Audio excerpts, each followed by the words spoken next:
பிஸ்மில்லாஹிர் ரஹ்மானிர் ரஹீம். ஹஸ்ரத் உஸ்மான் கனி ரலியல்லாஹு அன்ஹு அவர்கள். அன்னாரின் இயற்பெயர் உஸ்மான். அவர்களின் தந்தையின் பெயர் அஃபான்.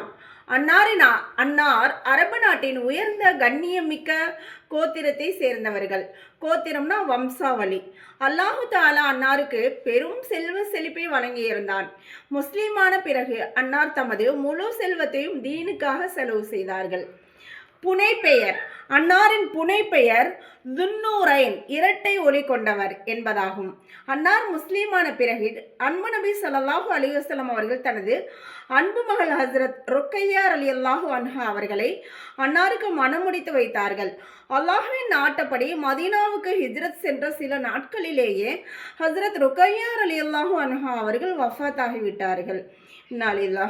மனைவியின் மரணத்தால் அன்னார் மிகவும் துக்கத்தில் இருந்தார்கள். மேலும் அண்ணல் நபி அவர்கள் உறவு முறையை துண்டித்து விட்டதோ என்று கவலை அடைந்தார்கள். இதை கண்டு அண்ணல் நபி அவர்கள் அன்னாருக்கு ஆறுதல் கூறி தன்னுடைய இன்னொரு மகள் ஹஸ்ரத் உம்மு குல்சும் ரலியல்லாஹு அன்ஹா அவர்களை மணமுடித்து வைத்தார்கள். இதனால் தான் அன்னாருக்கு துன்னூரைன், இரண்டு ஒளியுடையவர் என்று கூறப்படுகின்றது.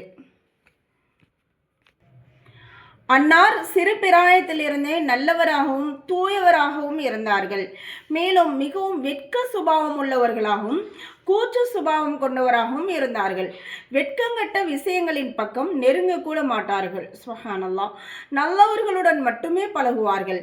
ஹஸ்ரத் அபூபக்கர் ரலியல்லாஹு அன்ஹு அவர்களுடன் நெருங்கிய தொடர்பு கொண்டிருந்தார்கள்.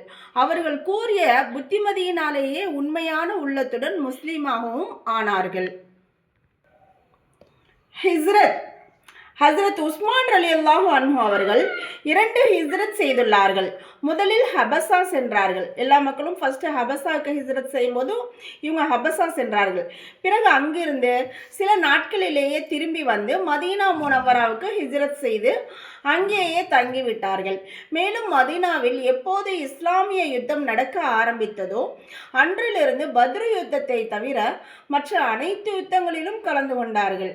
பத்ரு யுத்தத்தின் போது அன்னாரின் மனைவி ஹஸ்ரத் ருக்கையா ரலியல்லாஹு அன்ஹா அவர்கள் உடல் சுகமில்லாமல் இருந்ததால் அந்த யுத்தத்திற்கு செல்ல முடியவில்லை. ஹிலாஃபத், ஆட்சி. ஹஸ்ரத் உமர் ரலியல்லாஹு அன்ஹு அவர்களுக்கு பிறகு ஹஸ்ரத் அப்துர் ரஹ்மான் இப்னு அவுஃப் ரலியல்லாஹு அன்ஹு அவர்கள் மக்காவின் விருப்பப்படி மக்களின் விருப்பப்படி ஹஸ்ரத் உஸ்மான் ரலியல்லாஹு அன்ஹு அவர்களை ஹலீஃபாவாக தேர்ந்தெடுத்தார்கள். அன்னாரின் ஆட்சி காலத்தில் முஸ்லிம்களின் எண்ணிக்கை அதிகரித்து விட்டது. மேலும் ஒவ்வொரு திக்கிலும் நல்ல விஷயங்களே பேசப்பட்டு வந்தது. மேலும் பைத்துல் மாலிலும் மிகப்பெரிய முன்னேற்றம் ஏற்பட்டிருந்தது. அச்சமயம் முஸ்லிம்கள் மிக செழிப்பாக இருந்தார்கள்.